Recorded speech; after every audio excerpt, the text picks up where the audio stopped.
Começando em 2026, abrindo aqui os trabalhos do MMFcast. Hoje, presenças ilustríssimas, todos aqui são meus sócios e profissionais de alto nível e senioridade. E qual que é o tema que a gente vai colocar na mesa e que eu tenho certeza que você, empresário, vai se interessar? Desafios para 2026. O que você, empresário, precisa mais se preocupar neste ano, que é um ano em que as inúmeras reformas, especialmente tributárias, vão efetivamente surtir efeito na sua vida, na vida da sua empresa. E para começar, para a gente conceituar, reforma tributária, tema que foi exaustivamente falado, nós gravamos podcast exclusivamente sobre isso, mas eu gostaria novamente, que fosse conceituado o que é a reforma, em que consiste, e não apenas a reforma do IBS e do CBS, porque tiveram outras. Teve gente aí, empresário, choramingando, porque vai precisar pagar tributo em cima de dividendo, dentre outras questões. Então, Adriano Musi, obrigado pela participação e já comece explicando para o público em que consiste essa reforma no sentido amplo. Boa tarde, pessoal. Prazer imenso estar aqui no nosso primeiro podcast do ano. Vamos poder hoje discutir aí os grandes desafios logo no dia 8, né? Então, quem assistir esse podcast já começa o ano na frente, né? Bom, Lucas, é uma ótima pergunta, porque reforma tributária, a gente vem falando muito e todo mundo achando que é só IBS, CBS, né? O que a gente tem chamado de reforma dos tributos indiretos. Mas, na verdade, a gente está num cenário de várias reformas, né?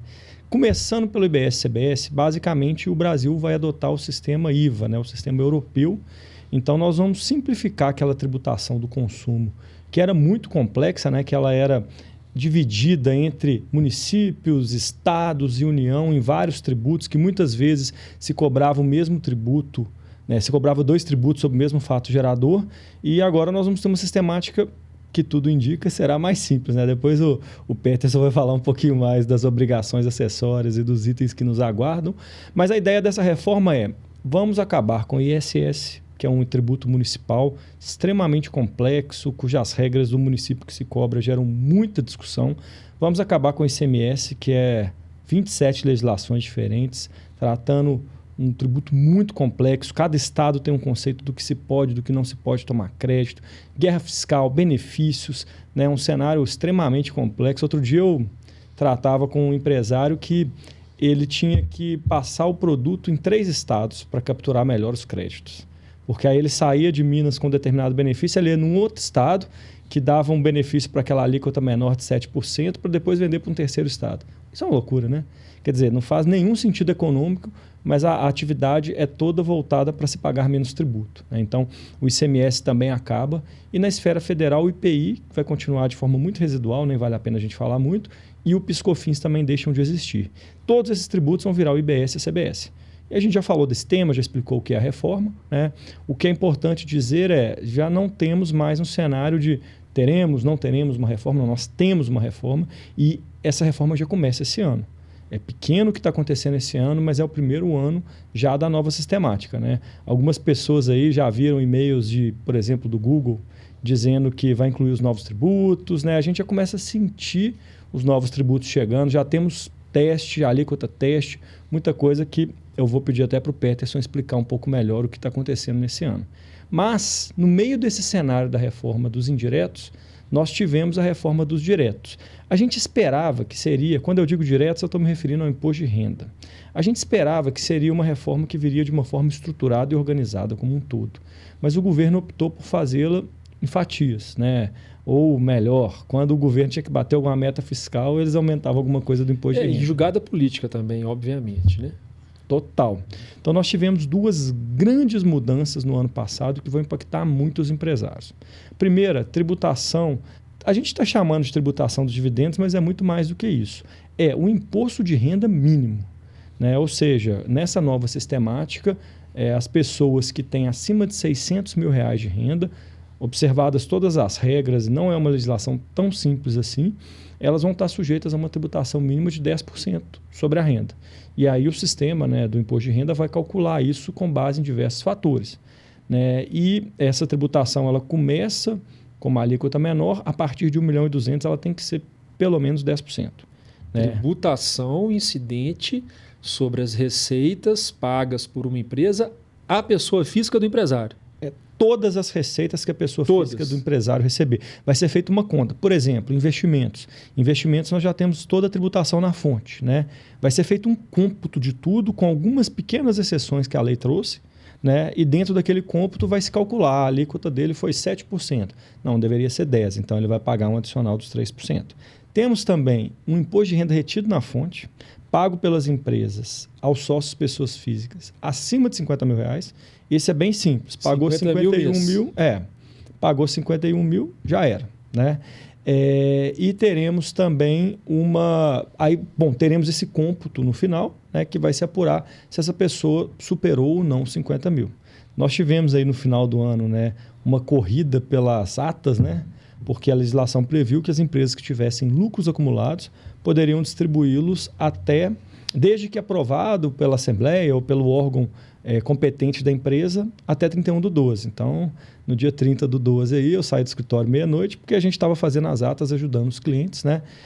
Agora temos até uma liminar do Supremo que vale até 31/1. Então, você, empresário, que ainda não olhou isso, ainda está em tempo. É uma liminar, pode cair, mas ainda está em tempo. Então, começamos o ano com isso, que mexe muito. E temos uma outra medida que depois nós vamos entrar. Essa foi realmente no apagar das luzes, que foi uma norma que o governo criou para redução dos benefícios fiscais. Falar, redução dos benefícios fiscais, ok, se o governo está com problema de arrecadação, mas eles estão considerando que o lucro presumido é um benefício fiscal, que na minha visão é uma loucura, né? Mas isso vai afetar todas as empresas, então a gente vai entrar depois nos detalhes, né? Mas empresas aí com faturamento acima de 5 milhões vão ter um aumento de 10% na base do seu lucro presumido, ou seja, resumindo, um aumento de 10% do lucro presumido. Então, esse é o cenário aí bastante complexo que nos aguarda para o ano de 2026. Acho que um ponto legal da gente trazer, foi bom que o Musi fez um compilado muito interessante aí das duas principais reformas, né? É que esse movimento em conjunto, ele traz para a gente uma reflexão, e principalmente para o empresário, no sentido de qual regime de tributação que realmente faz sentido. Né? Nós vamos falar um pouco disso na frente. Quando a gente olha para a reforma sobre consumo, a gente enxerga nitidamente o enfraquecimento do Simples Nacional. E quando a gente olha para a reforma da renda, né, do imposto sobre a renda, dos tributos diretos, como bem disse o Adriano, principalmente em virtude desse último ponto que o Adriano trouxe, uma lei recentíssima, você tem também um desestímulo gigantesco para aquela turma que está no lucro presumido. Ou seja, a grande maioria dos empresários vão ser afetados nesse ponto e muitas vezes a gente nota que a turma está muito preocupada com enquanto vai ser a alíquota base ou quais são as novas obrigações acessórias, sem muitas vezes lembrar e refletir sobre o próprio regime de tributação. Então, acho que esse é um ponto também que precisa ser colocado para uma reflexão de extrema importância. Porque, muito provavelmente, vai ter gente que está no Simples e que, eventualmente, vai chegar à conclusão de que, em pouco tempo, vai ser mais interessante ali para o lucro real. Sim, talvez até esse ano, né? Exatamente. E nesse ponto, cabe lembrar a você, empresário, que a escolha do regime ela tem uma data para acontecer, até o fim de janeiro, né? Regra geral, não é isso? Você pode jogar um pouquinho mais para frente. Né? Você tem ali formas de fazer isso. O nosso mestre ali vai pois e mais do que isso, existem também formas legais, estratégias legais que você consegue, no decorrer do ano, mudar de regime. Especialmente para você, empresário, empresa que adotou o Simples Nacional, seja porque não pensou, não teve tempo, existem formas de você sair do Simples Nacional. E aí casa com a fala, né, do Falcão, de que pode ser e realmente é uma medida de análise importantíssima. Isso pode ser determinante. Agora, muito se falou sobre a reforma, qual que vai ser a alíquota geral, vai ficar mais caro, mais barato. Isso realmente é importante. Todos nós temos essa curiosidade e eu tenho certeza que ninguém tem essa resposta. Eu, particularmente, acredito que vai ficar mais caro, na média geral. Mas eu escutei poucos refletindo profundamente sobre o efeito caixa. E quando a gente fala de empresa, A gente sabe que o que mata a empresa ou o que salva a empresa é fluxo de caixa. Quantas empresas já vimos que dão até resultado positivo na última linha, mas não conseguem sobreviver por conta de fluxo de caixa. A reforma, e aí Peterson Andrade, a reforma ela vai impactar no caixa da empresa? Explica um pouco. Perfeito. Pessoal, prazer estar com vocês aqui. Obrigado pelo convite. O caixa ele vai ser o maior impactado, de fato, né, na minha visão. Tá? Existem outros impactos diretos também, indiretos, que a reforma vai trazer. E é uma reforma muito holística, né? A gente sabe que vai impactar muitos setores. Mas existem alguns pontos cruciais aqui, quando a gente fala de caixa, que tem que ser levado em consideração. O aumento da alíquota nominal, por si só, já é um problema. Porque muitos setores, por mais que não tenhamos ainda uma alíquota definida, né, sabemos ali que deve girar em torno de 27,5%, 28%. Alguns até acham que um pouco mais do que isso. Né? Alguns setores serão bem onerados, uma vez que hoje, quando a gente fala de tributos indiretos, eles não têm essa carga tributária tão elevada no dia a dia ali, no business. Né? O que a gente escuta muito é que a turma de serviços, que é onde estamos, inclusive, vai ser bem afetada na alíquota nominal.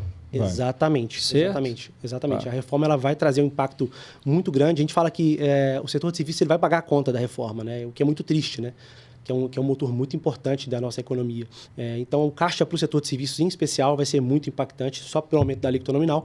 Mas, de maneira geral, a gente tem um aspecto muito relevante, né? Que não está sendo trazido, eu, pelo menos, não tenho visto muitas discussões sobre isso, é que o recurso, né, que hoje é embutido, é grossapado no preço do produto, né, quando a gente fala de aquisições ou prestação de serviço, ele é cheio integralmente, ele contempla também a carga tributária, toda ali no preço. Né? Então, à medida que a empresa recebe o recurso, ela trabalha ali 30, 45 dias com um recurso que é do governo, tem de ser repassado para o governo, né, ao final da apuração, seja ela mensal ou trimestral, e nesse repasse o governo fica com a parte dele e ficamos ali com o que restou do que a gente captou. Se repassar, então o que você está dizendo, eu vou explicar de uma forma diferente para o empresário, e o empresário muitas vezes faz isso porque precisa disso, ele trabalha com o valor do tributo no seu caixa para efetuar o pagamento futuramente, se efetuar o pagamento. Exato. Porque, muitas vezes, esse dinheiro nem existe mais no caixa da empresa. Exatamente. Quando chegar a data do vencimento de repasse. Muitas vezes, extremamente comum, né? O empresário vai usar esse recurso, vai chegar na hora de pagar o tributo, ele não vai ter caixa, ele vai esperar dar 2, 3, 4 parcelas e vai entrar num programa de parcelamento, né? Nós temos aí programas de parcelamento eternos, né? Então, realmente, essa parte do caixa... Pois é, e aí vocês estão dizendo que a reforma vai acabar com isso. Por quê? Algum método, algum sistema novo vai ser implementado? E se sim, conta para a gente qual o sistema e em que consiste, né? Qual que é o efeito disso? Bacana. A reforma está trazendo um conceito que é o conceito de split payment, em que o banco passa a reter a parcela do tributo diretamente na hora que é feito o pagamento. Né? Então, é como se fosse o banco fizesse um papel de um marketplace, digamos assim. Né? Então, se a pessoa paga lá 100, se 20 é tributo, esses 20 ficam retidos e 80 vão para o empresário. Então, isso vai ser uma quebra do fluxo de caixa gigantesca. Né?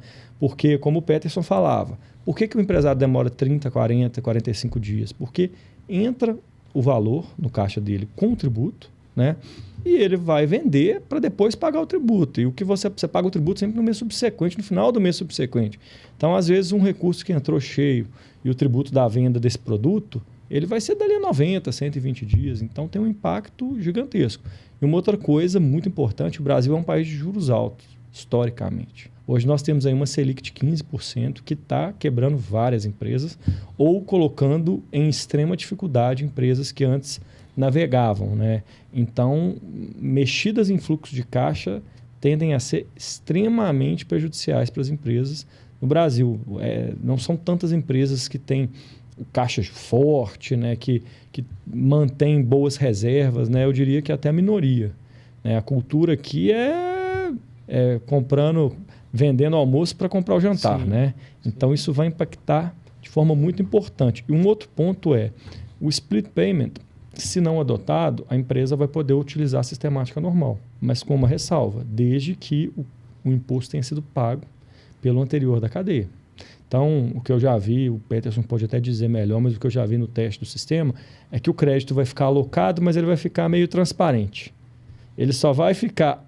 Você só vai poder usar o crédito depois que ele pagar o tributo efetivamente. Ou seja, você vai ter que contar com não vou nem falar boa-fé, porque muitas vezes tem boa-fé, mas não consegue pagar.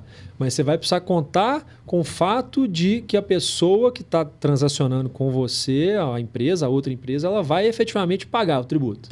Principalmente na fase pré-split payment, né? Porque o split payment vem justamente para sanar esse intervalo, esse gap aí do não recolhimento. Então, o legislador ele trouxe possibilidades de recolhimento antecipado, né? Eu posso, por exemplo, de maneira prática, recolher para o outro. À medida que eu recolhendo para o outro, eu garanto o meu crédito, né? Entendi. Então, assim, está bem amarrado mesmo, de fato.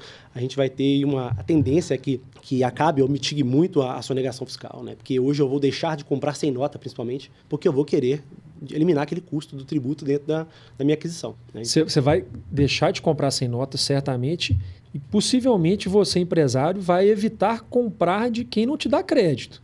E aí a gente está falando desse exemplo do empresário que não está recolhendo, porque não quer, porque não consegue, etc. E se tiver fora do split payment, vai estar lá indisponível o crédito. Né? Ele aparece, mas não está disponível para uso. Aí eu fico imaginando, eu sou uma empresa, uma grande empresa, compro de muita gente. Primeira vez que o meu fornecedor do Simples, por exemplo, ou qualquer um, vendeu para mim e ficou lá indisponível e nunca ficou disponível aquele crédito, eu não vou mais comprar dessa empresa. E o split payment acaba tendo... Aí tem um lado positivo, né?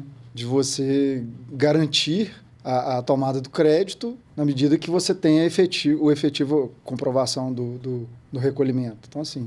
Positivo para o governo, né? Mas para quem toma crédito... De ordem prática, mas para quem toma crédito fica mais fácil. Fica muito mais fácil. Você fica dependendo de... Agora, me veio uma coisa aqui em mente, que é para você. Mas tem um outro ponto que eu quero trazer. Mestre do contencioso. Mas o contencioso fica para o Você está só afiando, né? Não, mas tem um ponto que é interessante também, e que vai ter impacto na questão do fluxo de caixa, que é o seguinte: todo mundo fala da reforma, fala em não cumulatividade ampla, né? Poxa, agora eu vou poder tomar crédito de tudo e tal.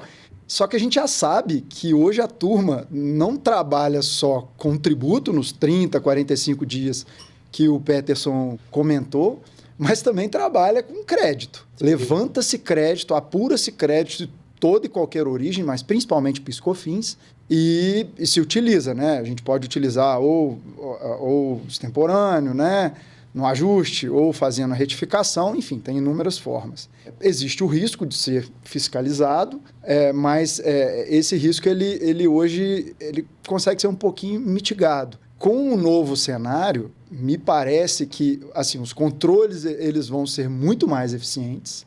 Então, a tomada de crédito ela vai deixar de ser uma tese jurídica, como é muitas vezes, e vai passar a ser algo muito mais voltado a controle interno, eficiência, governança, controle de dados. E isso é um recado para o empresário que tem o costume de tomar o crédito, mas não tem o costume de ter lá o lastro desse crédito. Porque, nitidamente, né, pensando em split payment e outros instrumentos que serão implementados, a eficiência do controle e o volume de glosa, né, que é a desconsideração dos créditos eventualmente tomados, ela vai ser muito grande. Então, assim, e o que automaticamente impacta no fluxo de caixa. Quantas empresas a gente não conhece que apuraram aí caminhões de crédito e estão aí 1, 2 anos sem pagar imposto? Exato.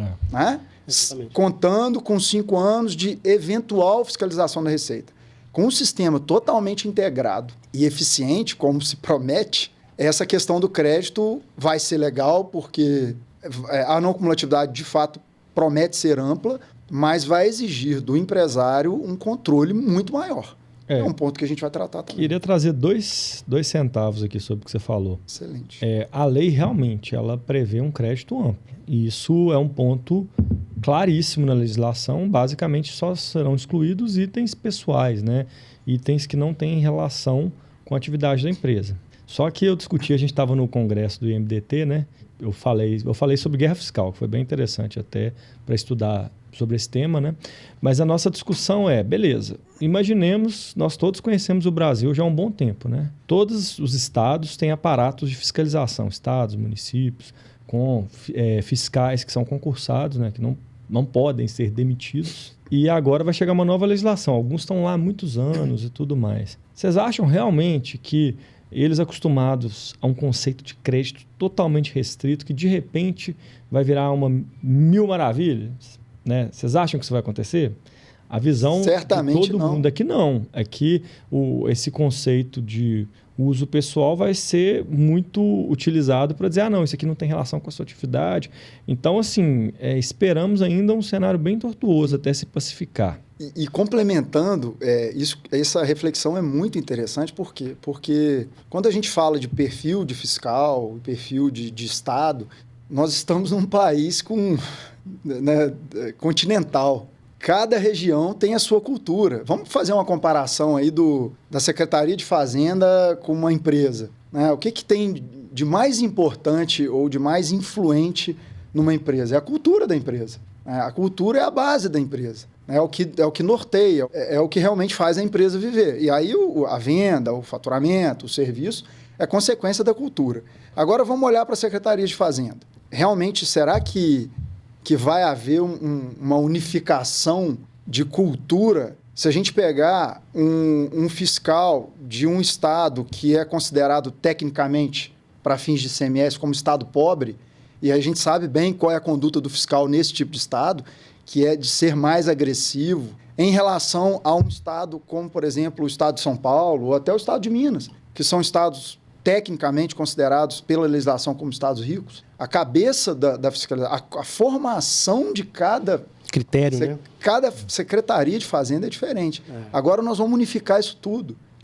Haja transição. Esse é um desafio. Mais um desafio que a gente tem aí com e o empresário, ele mais do que nunca precisa entender que alguns setores da sua empresa ganharam uma relevância absurda. Setor fiscal, muitas vezes, está lá no cantinho da empresa, quando existe, numa porta lá fechada, sem ar-condicionado, essa turma tem que ser bem tratada agora. E você precisa pensar nela, porque eles vão estar ali, o que eles fazem, né, vai influenciar muito no dia a dia da empresa. Setor comercial, formação de preço. É imprescindível.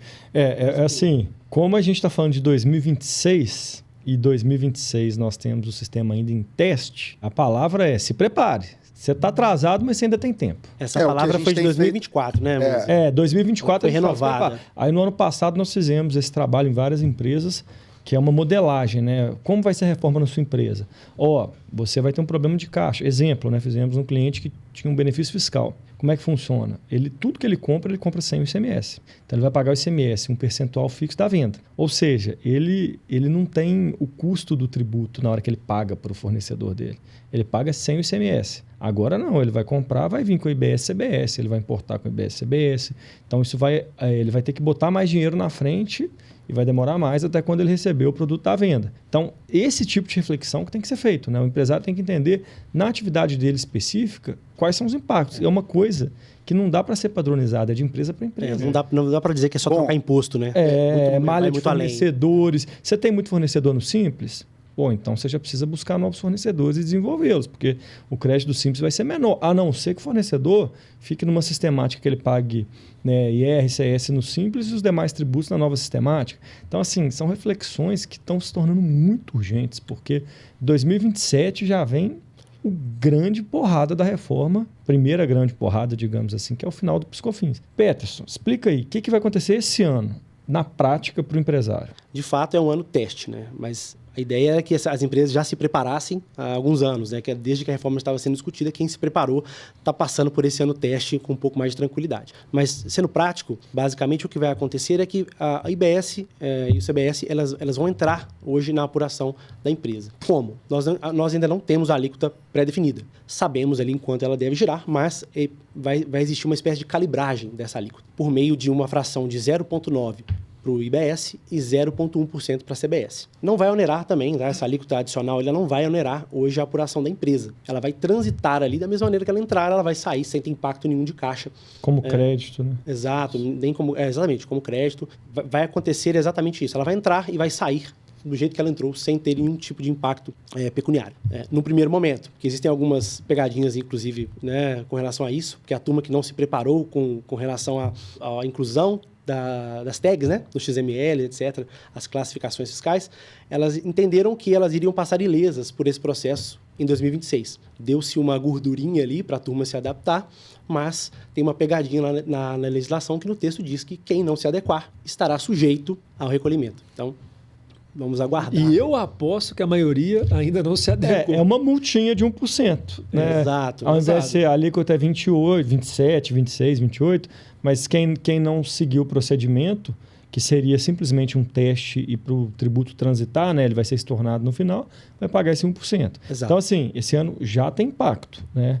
Agora, 31 de dezembro, virou o ano de 2027. Exatamente. Você, empresário, já tem que estar totalmente classificado nos seus produtos, mercadorias, certinho, porque o jogo ele vai... E mais do que isso, né? A gente sabe que o PIS e COFINS ele vai se manter nesse ano ainda, né? Então, é o último ano do PIS da COFINS. De fato, quem não se preparar para, inclusive, revisões de crédito, tá? Revisão pretérita aí de créditos temporâneos, obviamente tudo bem embasadinho, tudo bem consistente. É uma ótima estratégia para poder passar por esse ano da transição e ter ali um efeito de caixa para poder virar o ano seguinte, né? Eu acho que, e também sem fazer muito terrorismo, né? De fato, a gente não consegue voltar no tempo. O ideal é que todos os empresários procurassem se adequar desde 24, porque já era uma realidade. Mas esse ano ainda dá tempo. Né? Ainda dá tempo. A gente está numa pré-temporada, vamos dizer assim. E o que a gente tem feito na prática? Né? MMF e Tríade, em conjunto.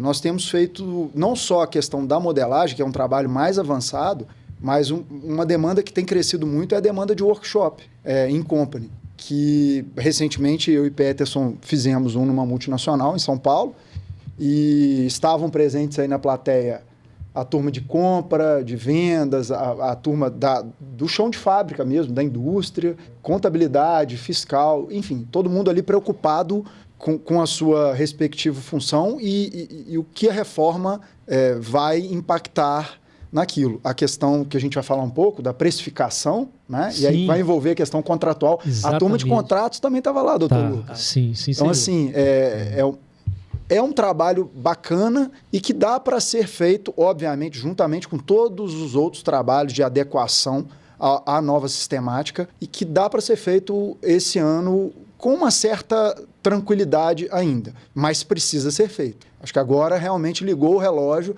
porque esperar 27 para fazer tudo isso, aí realmente a gente vai ligar a luz vermelha. Sim, e você falou aí de contrato, muito bem pontuado, e eu quero dizer para você de novo, empresário, você precisa revisar os seus contratos sob a ótica da reforma tributária.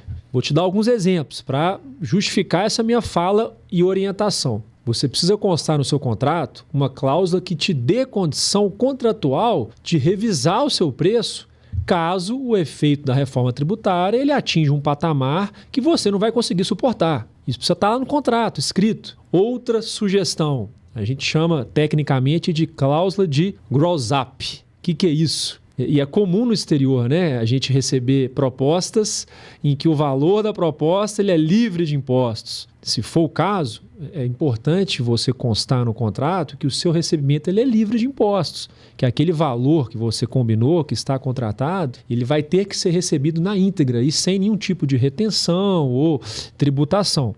Precisa estar lá. Outra sugestão, uma cláusula que permita e te dê condição de fiscalizar o seu parceiro comercial, de exigir que ele comprove para você que ele está recolhendo os impostos, que por sua vez vai te dar direito a crédito. Isso tem que estar escrito. Então, são alguns exemplos para mostrar que revisão de contrato é indicação e consequência da reforma tributária.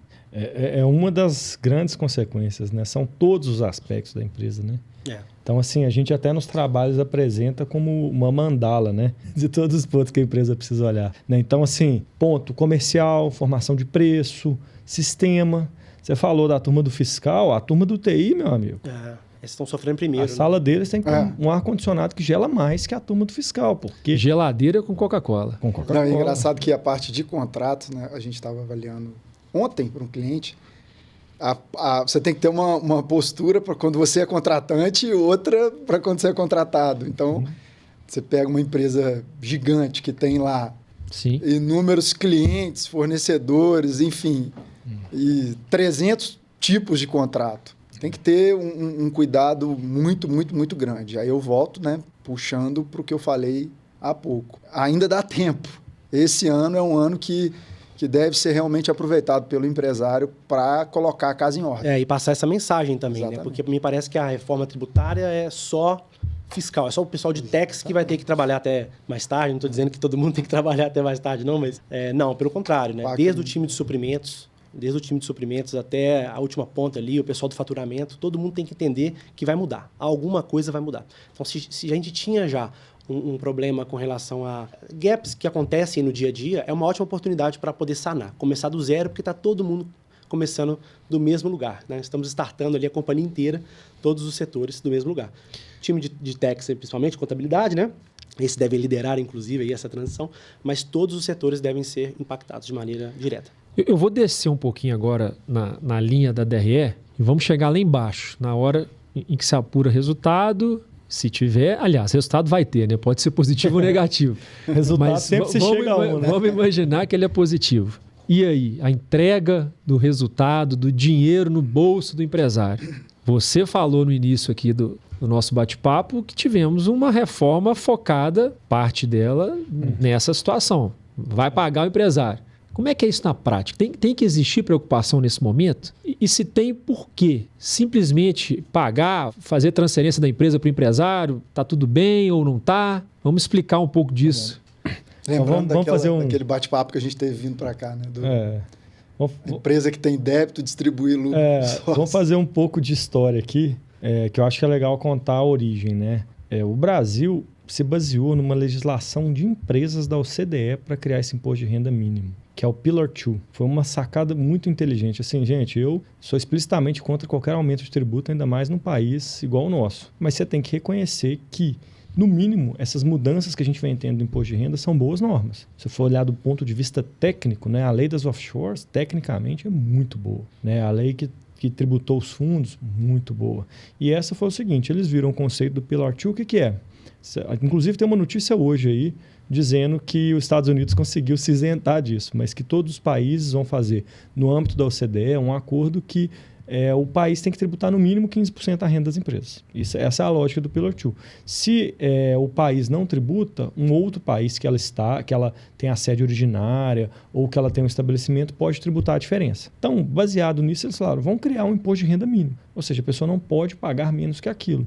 E fizeram uma jogada política que foi, vamos vincular isso a uma isenção do imposto de renda para quem ganha mais de R$5.000. Quer dizer, para quem ganha até R$5.000. Então, criou-se a isenção, diminuiu-se a alíquota para quem ganha de R$5.000 a R$7.500 e veio como contrapartida essa tributação que eles pegaram a lógica da OCDE. Basicamente é o seguinte, a pessoa física vai ser como essas empresas multinacionais, ela vai apurar quanto que ela teve de resultado no ano, de receita, e a partir daquilo ver se ela pagou ou não a alíquota mínima. Né? Tem alguns gatilhos, por exemplo, se a empresa teve uma carga tributária maior que 34%, uma carga tributária efetiva, aquilo já não conta, é o limite que a empresa vai ser tributada, então a distribuição para a pessoa física não vai ter uma tributação adicional, né? Também vão se computar outras rendas de investimentos e tudo mais, mas a tendência para empresário, lucro presumido, médio mercado, né, digamos assim, é de todo mundo pagar. E aí, sua pergunta, como vai ser na prática?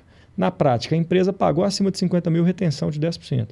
E até um ponto que nós discutíamos, né, Gustavo, que a legislação ela não trouxe uma progressividade, como é muito comum no imposto de renda, né? Então, assim, beleza, você vai tributar acima de 50 mil, então de 0 a 50 não se tributa. A legislação não é assim. Quem ganhar 40 Lucas, recebeu R$49.500, você não paga nada. O Peterson recebeu 51 mil, ele paga 10%. A lógica é contra de regressividade. O que gera já uma possível tese. É bem complexo isso, tá? Mas é o que está na norma, né? E a norma foi aprovada, a norma está em vigor. Então, o primeiro ponto é a retenção na fonte, né?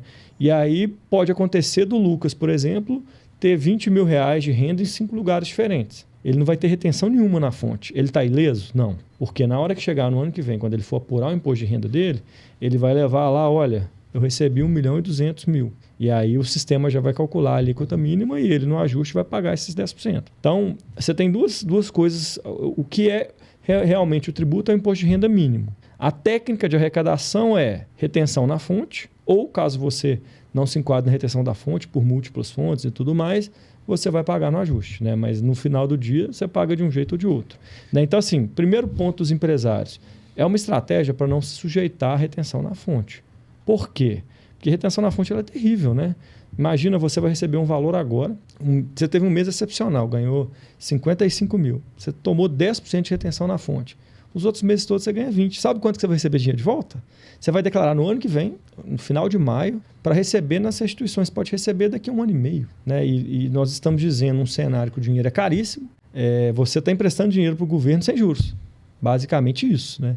Então, realmente é um cenário bem complexo. E aí eu acho que também é muito importante lembrarmos que alternativas para esse novo cenário não podem ser encaradas de forma tão simples. O que a gente tem ouvido aí de pessoas, empresários, empreendedores, falam assim, não, é só abrir uma holding e faz a despesa toda na empresa. Eu acho que assim, todos aqui eram muito novos, mas nós tivemos a oportunidade de estudar que até 1995, existia tributação sobre a distribuição de dividendos no Brasil.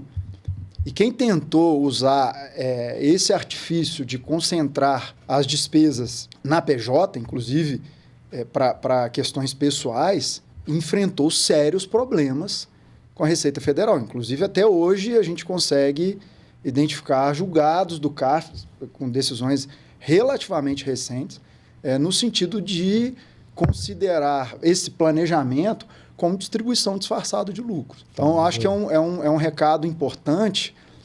Não é que não existam alternativas. Sim, existem.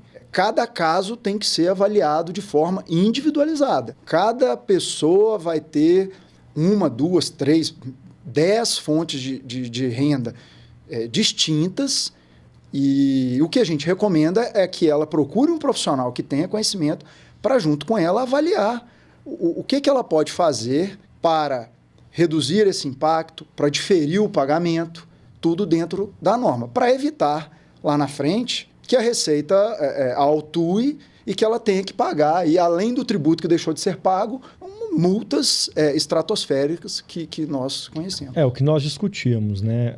Como a distribuição de lucros não era tributada, a Receita Federal não olhava tanto para isso, a não ser casos muito grotescos, né, ou de erros grandes. Nós já temos um julgamento no Supremo que existe uma norma, eu não sei se o empresário sabe, é uma norma que pode causar sérios impactos, que impede empresas com débitos tributários em aberto de distribuir lucros. Essa norma está sendo desafiada no STF e esse julgamento deve acontecer esse ano. Se o STF dá um julgamento favorável ao governo, muda muita coisa, né? A gente falava agora de empresários que usam o dinheiro do tributo como estratégia de fluxo de caixa e tudo mais. Esse é um primeiro ponto. Segundo ponto, muitas empresas, lucro presumido e tudo mais, embora tenham uma obrigação acessória, que é a SCD, que você abre a sua contabilidade para o governo, mas não havia uma preocupação tão grande com a contabilidade.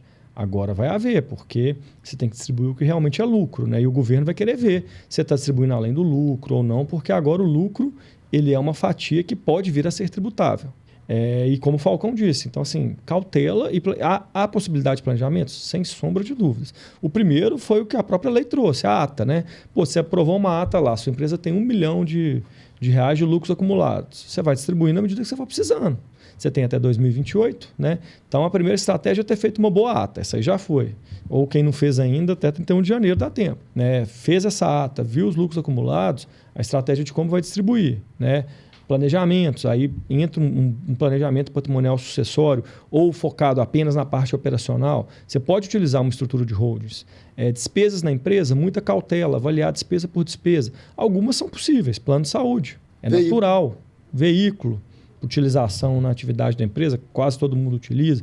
Então, assim, é uma análise que vai ser feita caso a caso, mas é muito importante. Agora, realmente chega-se num determinado patamar que não tem muito jeito. Né? E eu tenho brincado, né, com os clientes que essa última parte da grande reforma, né, que tratou aí dos dividendos, etc., foi a pimenta em cima do bolo do planejamento patrimonial ou sucessório. Impactou muito. A holding, a tal holding que a gente tanto escuta, muita gente aí fala e vende, né? Ela precisa ser olhada de um jeito diferente. Tem mais elementos que influenciam na decisão de se construir uma ou mais holdings. Como é que você vai construir isso? E precisa ser analisado, inclusive, a sua organização familiar, que eventualmente dali vão surgir ideias legais e inteligentes de enfrentar esse aumento, né, nítido aumento aí do apetite tributário do governo. Então mudou. Então, para você, empresário, mais do que nunca, é necessário que você faça o seu planejamento patrimonial, que pode ter também um viés sucessório. E não é simplesmente constituir, abrir uma holding, uma empresa e julgar ali dentro o seu patrimônio, os seus imóveis. Tem muitos aspectos e boa parte decorrente da reforma tributária que precisa ser pensado e observado.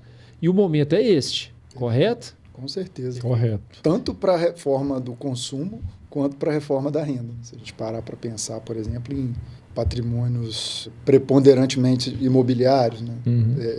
Dependendo se realmente esse for o foco maior do empresário, tem que avaliar para os dois. Tentando trazer um exemplo prático, né? O empresário que tem o costume de receber dividendos, resultado ali da sua operação, da sua empresa, né? Espero que a grande maioria, esse empresário, ele muitas vezes, talvez a maior parte das vezes, ele vai comprar alguma coisa, vai investir. Imóvel. Especialmente imóvel. Não me parece mais interessante que ele faça isso via pessoa física.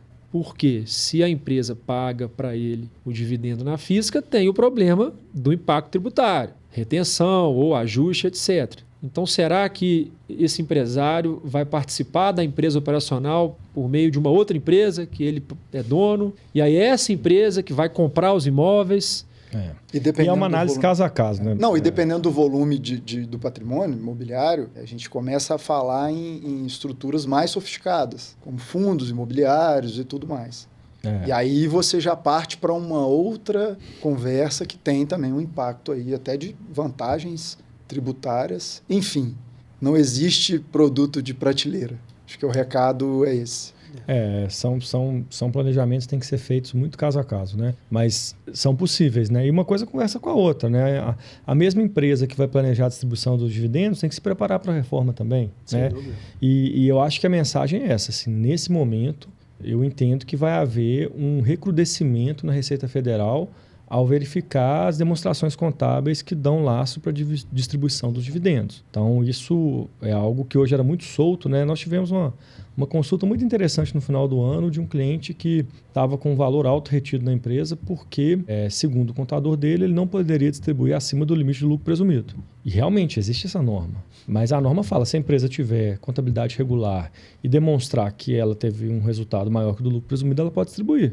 Em tese, todas as empresas teriam isso, mas não na prática. Então, é um cuidado maior agora de uma contabilidade que não seja, que represente melhor a atividade da empresa. E o algoritmo do CARF ouviu as nossas discussões, né? Porque logo na semana a gente viu alguns precedentes da mesma coisa, falando exatamente isso. Então, dizendo que não podia, né? Distribuir, você, empresa, né? Empresário, apurando lucro presumido, entregou dividendos para o dono acima do limite da presunção, o CARF ele julgou dizendo que não, e o que você ultrapassou ali não pode ser tratado como dividendo ainda isento na medida que você não tem ali a contabilidade isso responde regular e a pergunta que você iniciou esse segundo bloco, né? Pode sair distribuindo assim, e aí como é que é? Então, assim, O que a gente viu nesse caso? Que a gente orientou a entrega da ECD, porque ela não é obrigatória em todos os casos, e aí você vai abrir para a Receita toda a sua contabilidade, você vai abrir para a Receita o seu DRE, você vai demonstrar que o lucro é maior que aquilo, inclusive está refletido no caixa, né? Ele tinha o dinheiro em caixa, mas hoje, assim, principalmente agora nessa corrida das atas, né, a gente viu que muitas empresas têm uma contabilidade muito bagunçada, né? Lucros acumulados muito elevados é um sinal de alerta, né? Porque em tese, isso deveria estar refletido no caixa da empresa. Mas nem sempre está. Muitas vezes não está. Acho que a grande maioria... Porque o que a gente viu é realmente... Um exemplo, né, em termos práticos. A gente estava numa operação de M&A, no finalzinho da operação, é muito comum você utilizar os lucros acumulados para aumento de capital, reduz a base do imposto de renda do ganho de capital. E aí a empresa era tão organizada que todos os lucros acumulados estavam em aplicações financeiras. Isso é o que deveria ser, é o padrão ouro, mas que deveria ser o padrão normal. Se a Receita agora, utilizando... Porque a gente sabe que a Receita não tem recursos humanos suficientes para fiscalizar tudo, né? Mas agora nós temos inteligência artificial, nós temos cruzamentos de dados mais sofisticados. Quer dizer, se a Receita começa a analisar a DRE de empresas e começa a ver essas inconsistências, os problemas são elevados. A empresa com uma conta caixa gigantesca, né? Tem 10 milhões no caixa. Beleza. Aí você olha lá no caixa, você vai abrindo a conta, né? Você vai quebrando a conta, não está no banco, não está na aplicação financeira. Está no colchão, né? Cada vez mais. Você está dizendo, aquilo ali você está dizendo para a Receita que você está no colchão, você está no cofre. Cada vez mais a gente tem notado fiscalizações automáticas, né? A Receita ela tem se superado a cada dia, né? Inclusive agora, com o próprio split payment, né? A gente está deixando o recurso todo ali na instituição bancária, que por sua vez vai subir o recurso lá para o governo, né? Então ali ele já vai ter também insumos para poder cruzar e eventualmente te autuar por cenários como esse que você disse. Onde está o dinheiro? O dinheiro está aqui.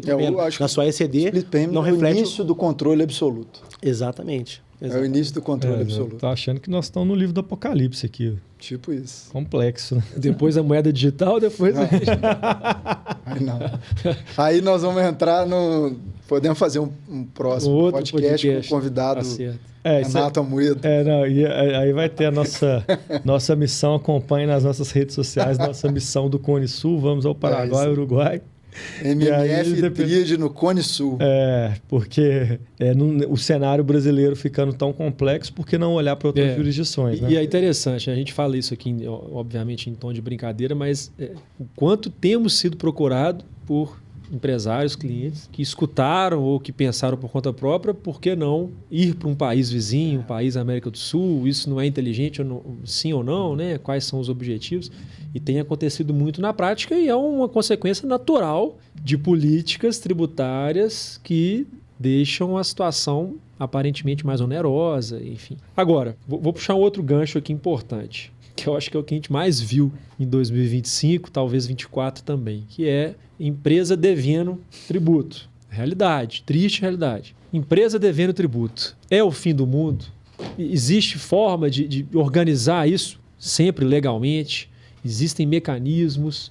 O próprio governo, a própria legislação, ela traz alternativas para que a empresa endividada ela possa buscar uma solução inteligente ou simplesmente paga ou fecha a empresa?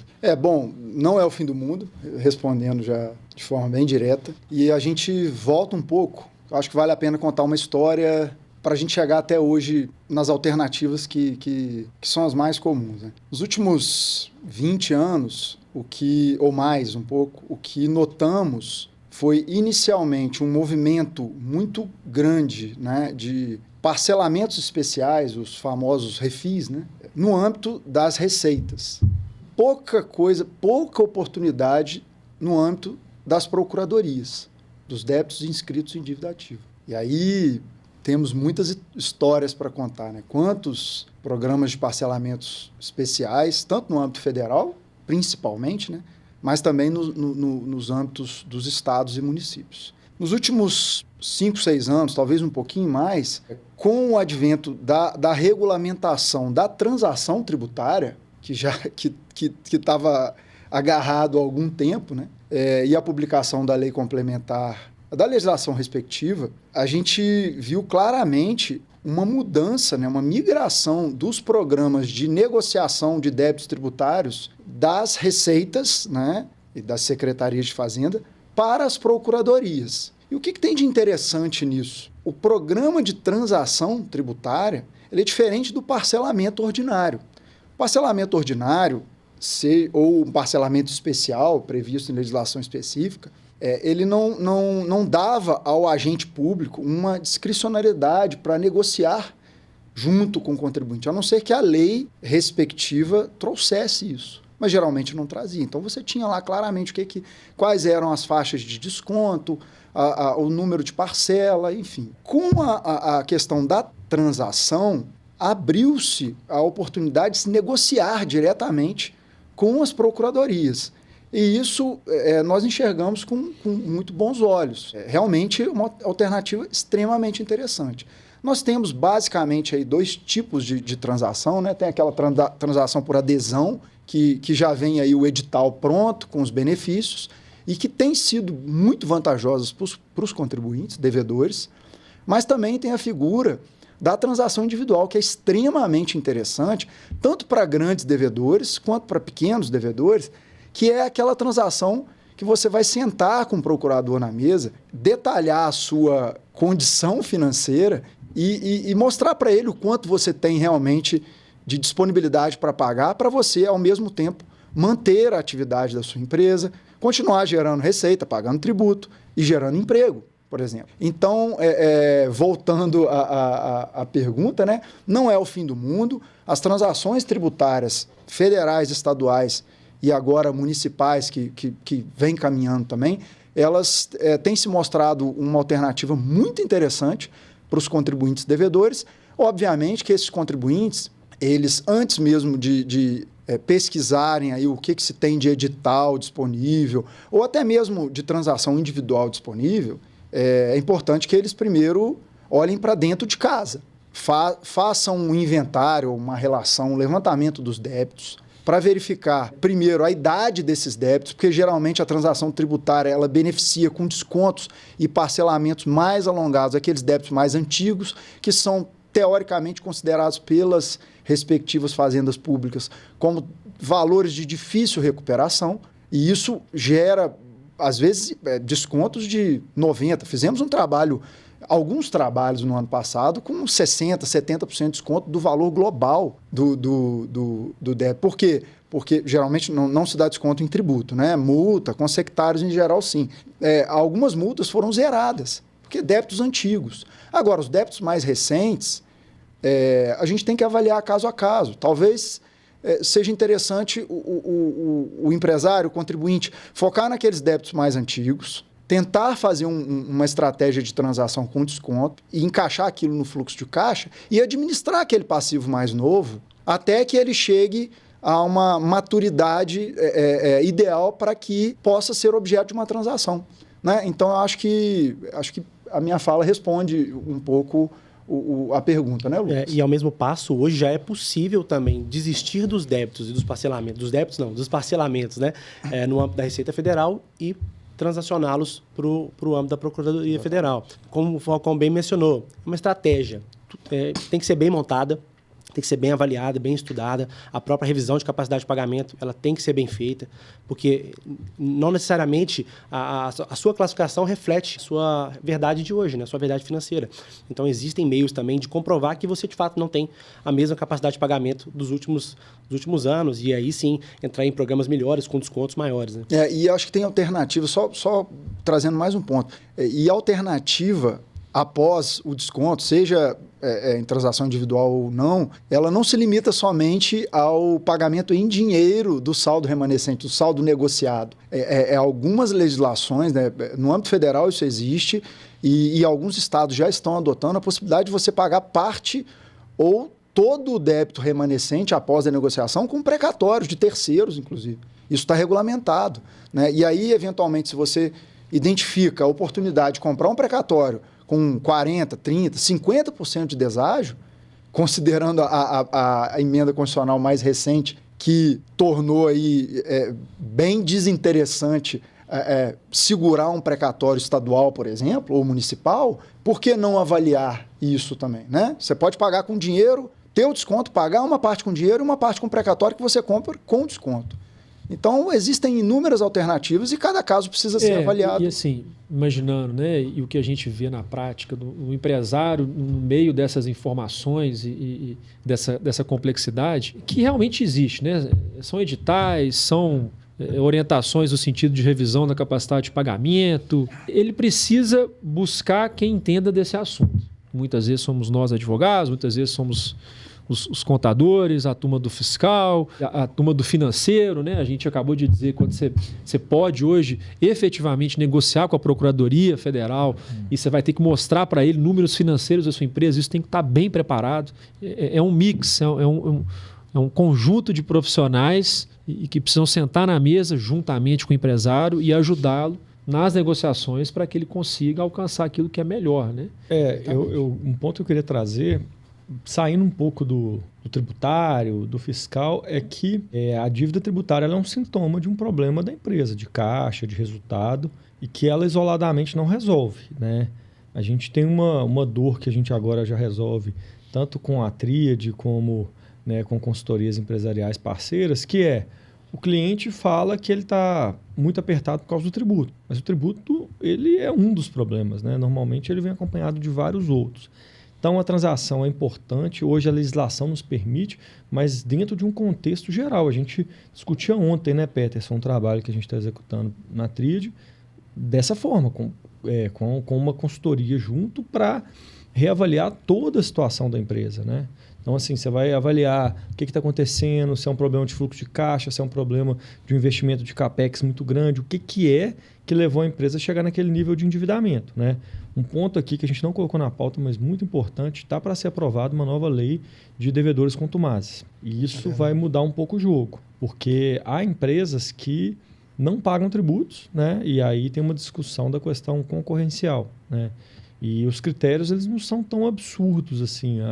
A empresa que às vezes usa o tributo para se financiar pode entrar em algum momento nessas regras. Então, o meu alerta é esse, né? Cuidado, se todo mês a empresa não está conseguindo pagar os tributos, está tendo que aderir a transações ou aquele parcelamento de 60 vezes ordinário e eles vão se acumulando, ótimo, temos a transação como uma ferramenta, mas ela não vai resolver o problema se você não olhar o problema de caixa da empresa. Né? Não analisar a fundo o que está acontecendo com a empresa. E pegando um conceito que você trouxe, Muzi, padrão ouro, né? O que seria o padrão ouro na minha visão e para você empresário? É ser inteligente na busca da forma de tratar a sua dívida. Existem maneiras bem interessantes, a gente expôs aqui nesse podcast. E junto disso, aproveite este ano de 2026, que é o último ano que você, empresário, poderá efetivamente apurar o seu passado 5 anos para trás e encontrar crédito que você pode injetar no caixa da sua empresa. Faça essas duas coisas, especialmente você, empresário, que apura lucro real, esse é um critério legal, presumido eventualmente também, tá? Você precisa ter essa consciência, percorra esses dois caminhos. E o caminho de apurar eventual crédito, explica na prática para o ouvinte. Como é que funciona na prática? Você vai chegar lá, Peterson, vai pedir documentação e aí você vai abrir aquilo lá no seu computador da NASA e vai fazer planilha. De repente você vai chegar para o empresário, você tem aqui 25 milhões que você pode aproveitar e aí depois eu quero escutar do Gustavo Falcão. E o jurídico, ele vai opinar sobre essa sugestão numérica que o Peterson vai trazer? Falou quase tudo aí. Mas basicamente o que a gente tem que fazer é entrar e solicitar a documentação primária, né? A gente precisa ali de dados minimamente organizados, tá? Fundamental para a gente poder avançar com os trabalhos. Alguns relatórios gerenciais e também as obrigações acessórias. Com isso em mãos, nós partimos para um step de análise, né? Colocamos tudo isso, né, obviamente, usando tecnologia, em ferramentas preparadas para poder fazer esse processamento, né? E após o processamento, aí vem a parte da crítica. Com a crítica sendo executada por profissionais super sêniores, né? É o que a gente prega aí como o ideal, né, que você, empresário, deve procurar, né, companhias que tragam para você esse tipo de profissional para avaliar o seu dia a dia, a sua os seus documentos e o que é possível a partir dali trazer de solução. Então, após essa análise, a gente viabiliza tudo isso em conjunto com o cliente, né? O cliente sempre valida, né, e utiliza inúmeras maneiras, eventualmente até traz um terceiro para a mesa, né? Isto posto, validado, a gente faz o procedimento de retificação das obrigações acessórias quando é necessário, né? Quando a gente entra em acordo com o cliente, que é necessário fazer. Eventualmente tem outras estratégias também, mas enfim, o crédito é colocado e aí sim discute-se a maneira de monetizá-lo, né? Monetizamos como? E isso passa pela condição da empresa também. Existem maneiras de monetizar mais rápido que outras. Existem empresas que, por exemplo, têm a saída desonerada, que ela vai ter uma capacidade de monetizar esse crédito de uma maneira muito mais rápida do que uma empresa que eventualmente não tenha esse cenário. Ela vai ter que, nesse sentido, compensar com o próprio PIS e a COFINS ali, quando a gente fala do PIS e a COFINS, mas existem outras alternativas, como o ICMS, o IPI também, né, que é pouco falado, mas é uma ótima alternativa. Então, à medida que vai se compensando, você vai vendo esse dinheiro entrar de uma maneira mais lenta, vamos dizer assim, né? Mas existem maneiras. É uma ótima sacada agora procurar empresas, né, e a Tríade está à disposição para ajudá-los aí, para fazer essa revisão, colocar recurso no caixa e aí sim passar por tudo esse pouquinho de coisas que a gente falou aqui em 2026. Né? Queria fazer uma parte aqui. Por que as empresas têm crédito? Por que isso acontece no Brasil? Nós temos uma legislação, e aí trazendo PIS/COFINS, extremamente complexa, cuja jurisprudência foi evoluindo, né? Então, num primeiro momento, as normas elas permitiam a tomada de crédito sobre itens muito específicos, e aí, com o passar do tempo, tanto a jurisprudência do CARF quanto a jurisprudência judicial, né, principalmente no julgamento do STJ, que foi o leading case, ela trouxe um conceito mais amplo, né? Hoje, a gente faz uma análise do que é essencial e ou relevante, né? Quer dizer, essencial sempre vai ser relevante, né? Então, na verdade, o relevante ele é um pouquinho menos do que o essencial, mas ainda gera, se subtraído da empresa, um prejuízo muito grande, né? Então, essa é a análise que é feita, né? Muitas vezes as empresas têm contabilidades terceirizadas que, atendendo lá centenas, milhares de clientes, não tem como fazer essa análise pormenorizada. O que a Tríade faz é essa análise pormenorizada para ver se algum crédito não foi capturado. E muitas vezes a gente identifica, às vezes, créditos de benefícios fiscais previstos na legislação, né? que a gente consegue localizar. Então, e esse é o momento. Por quê? Quando chegar 31/12 desse ano maravilhoso de 2026, a sistemática muda. O PIS/COFINS vira CBS. E aí, para você apurar crédito de PIS/COFINS pós 1º de janeiro de 2027, para não dizer impossível, né? É bem mais difícil. O texto da lei e onde que entra, assim, trazendo a pergunta do Lucas, né? Onde que entra o jurídico, né? A análise jurídica nisso? O trabalho feito pela MMF e Tríade em conjunto é um trabalho 360. A Tríade vem com toda a expertise, o conhecimento da parte do levantamento em si, e da apuração e o aproveitamento. A implementação, né? E a implementação efetiva. E a MMF, paralelamente, com as opiniões legais, para sustentar o aproveitamento desses créditos perante, por exemplo, eventual auditoria independente. Quando o auditor independente vai fazer a análise, né, do período respectivo da empresa, ele vai questionar esse crédito. Uhum. E a empresa vai ter a opinião legal, ou seja, o embasamento, não só o book, né, não só o lastro fiscal, mas o embasamento jurídico para aquela decisão que foi tomada pelo empresário. Então, a gente entende que esse tipo de trabalho, essa forma de entrega é que gera essa segurança para o empresário. Né? Sem dúvida, muito em função do conceito de essencialidade e relevância, né? Que é super amplo. Né? Eventualmente, uma questão que está sendo discutida ali, a gente tem um nível mais elevado de risco, né? Um risco associado mais elevado no primeiro momento, para um segmento, para o outro já não é. Então, eventualmente, uma legal opinion cabe muito bem ali para poder sustentar. E tem que ser uma análise caso a caso. E para aqueles casos mais arriscados, que nós identificamos também, que existe um nível de controvérsia maior, nós recomendamos muitas vezes a judicialização. Para gerar segurança para o contribuinte. Muito caso a caso, né? Então, nós temos um exemplo, né, de... Hoje, até as últimas decisões do CARF foram muito boas, de insumos e tudo mais, mas nós temos um exemplo que até hoje é controverso e negativo para os contribuintes da taxa de cartão de crédito. Isso é absurdo. Então, assim, você tem, por exemplo, nós temos um cliente que é um supermercado, já nos disse, né, o dado, e esse deve ter aumentado porque foi 1 ano atrás que eu perguntei esse dado para eles. Quantos por cento das vendas que eram um cartão de crédito? 70%. Crédito, débito, né? Esses afins também, aqueles cartões de benefícios, 70%. Ou seja, você pegar o conceito legal, e se ele amanhã falar, não aceito mais cartão de crédito, nós vamos ter uma queda absurda nas vendas, né? Quebra. E mais do que isso, né, Múzio? Hoje o valor da taxa entra, inclusive, na base tributável dele, né? Ainda tem isso, porque ele repassa, né? Exato. Então, assim, é um caso que se enquadra em todos os conceitos da lei, mas que a jurisprudência não se sabe por que é negativa. Então, a gente tem que analisar item a item, a jurisprudência daquele item, e vamos chegar num caso desse, por exemplo, e falar, cara, esse item aqui nós recomendamos judicialização. Não aproveite o crédito. Sim. Espera uma eu vejo definição assim, o mais importante, né? E isso acontece na prática com a tríade. O empresário ele tem que ter plena consciência do que está sendo colocado na mesa para ele tomar a decisão. Então ele tem que saber que tem situação que foi levantada pela turma do fiscal, que é o feijão sem bicho, né? Que a gente brinca. Ele não está tomando porque ele não sabia. Tem situação em que há um grau de controvérsia pequeno e que a gente, né, vai apontar ali um sinal no máximo amarelo, dependendo um verde com ressalvas. E tem situação que é controversa. Judicializa se você quer fazer de forma segura. Mas também, se quiser fazer consciente do risco, a gente está te apontando. É possível. E até um gancho sobre isso, a gente vê muitos empresários hoje acreditando que ali na companhia dele o processo é muito bem feito e não vai ter nenhum tipo de oportunidade. O que não é uma verdade, tá? E existe um grau de ineficiência, tá? E quando a gente escala isso em volume, isso tende a aumentar. E aí não é ineficiência no tom pejorativo aqui daquele departamento fiscal ou do setor de suprimentos, eu não quero dizer isso. Eu quero dizer que é muito provável que alguma coisa passou, e passou por 5 anos, e passou em larga escala. Eventualmente coisas mais sofisticadas que foram trazidas por atualizações que não foram capturadas pela contabilidade, que eventualmente está ali numa condição de estar num dia a dia muito intenso e não ter mesmo, de fato, como ajudar nesse sentido.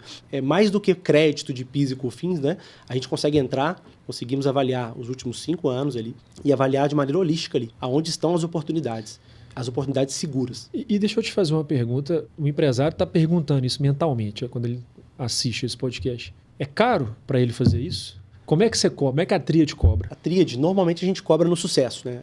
A gente atrela um success fee aos nossos resultados. Nós também somos remunerados à medida que esse recurso vai sendo monetizado pela empresa, né? À medida que isso vai impactando o caixa, nós somos monetizados. Ou seja, não tem dispêndio. Não, eu ganho junto com o empresário, né? Na maioria dos casos, não. Eu acho que um outro ponto que é importante ressaltar, né? Uma vez que é um trabalho feito em conjunto, né? Tríade e MMF, é que além da entrega e a implementação do efetivo, aí, a entrega do crédito, nós acompanhamos o cliente até que o prazo de 5 anos respectivo para prescrição de eventual questionamento ou cobrança ocorra, né? E se houver qualquer questionamento em relação àquele período que nós trabalhamos, nós ajudamos e auxiliamos o cliente em todo o processo de defesa em caso de eventual questionamento no âmbito administrativo. O trabalho que é feito no Success Fee e monetizado, né, e faturado na medida do aproveitamento efetivo, ou seja, do efeito caixa que aquilo traz para o contribuinte, ele não acaba com a entrega do book e as compensações, né? A gente continua ali próximo do cliente, para que ele tenha a segurança de que o trabalho que foi feito é um trabalho sério. Já estamos chegando no fim.